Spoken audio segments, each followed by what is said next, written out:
રાજ્યમાં તાપમાનનો પારો તો વધ્યો છે, સાથોસાથ રોગચાળાના કેસ પણ વધ્યા છે। સુરત સિવિલ હોસ્પિટલની અંદર રોગચાળાને લઈને અનેક કેસ નોંધાયા, જેમાં ગળા અને નાકમાં તકલીફ થવી, પેટમાં તકલીફ થવી, ઉલટી, આ ઉપરાંત વાયરલ ફીવરના કેસ પણ વધી રહ્યા છે।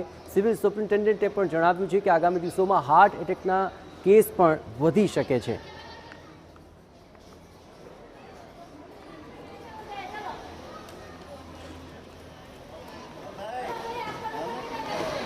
न्यू सिविल हॉस्पिटल सूरत में जे रीते गर्मी वधी रही है ए रीते केसेस वधी गया है।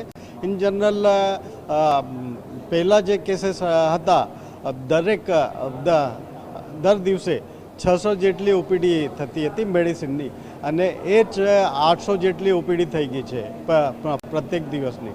रोगचाळो वधी गयो है अने मेनली आमां वायरल फीवरना केसेस वधी गया है अने गैस्ट्रोएंटेराइटिसना केसेस वधी गया है।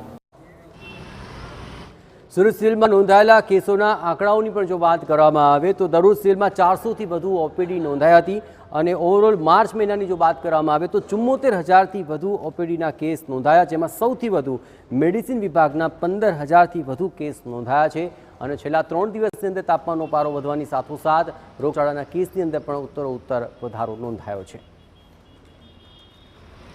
સુરત સહિત ગુજરાતની અંદર તાપમાનની અંદર જે વધારો થઈ રહ્યો છે, સાથે સાથે તાપમાનની સાથે રોગચાળાની સ્થિતિ પણ સુરત શહેરની અંદર વધારો જોવા મળી રહ્યો છે। કારણ કે સુરત નવી સિવિલ હોસ્પિટલની અંદર વહેલી સવારથી જોઈ શકાય છે કે દર્દીઓની જે લાઈન છે તે જોવા મળી રહી છે। કારણ કે સુરત સહિત રાજ્યમાં તાપમાનમાં વધારો થઈ રહ્યો છે અને રોગચાળામાં પણ સાથે વધારો થઈ રહ્યો છે। છેલ્લા 3 દિવસની વાત કરીએ તો જે ધરખમ વધારો છે દર્દીઓની અંદર નવી સિવિલ હોસ્પિટલની અંદર ઓપીડીમાં જે વધારો જોવા મળી રહ્યો છે। ગેસ્ટ્રો વાયરલ ફીવર, ખાંસી, શરદી, આ જે કેસો છે તેની સંખ્યા જે વધી રહી છે, એટલે વહેલી સવારથી દર્દીઓ છે તે સારવાર માટે હોસ્પિટલ આવતા નજરે પડી રહ્યા છે।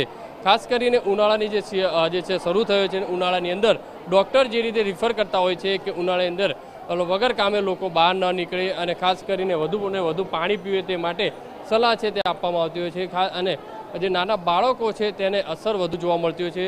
નાના બાળકોને તાવ છે, શરદી છે, જે ઉધરસ છે, જે તે કેસોની જે સંખ્યા વધતી હોય છે, વહેલી સવારથી લોકો છે તે લાઇનમાં ઊભા રહ્યા જોવા મળી રહ્યા છે। નવી સિવિલ હોસ્પિટલની વાત કરીએ તો દરરોજ જે 150થી વધુ જે ઓપીડી આવતી હોય છે, ત્યારે 200થી વધુ ઓપીડી જે છે છેલ્લા 3-4 દિવસથી જે નોંધાવા પામી છે।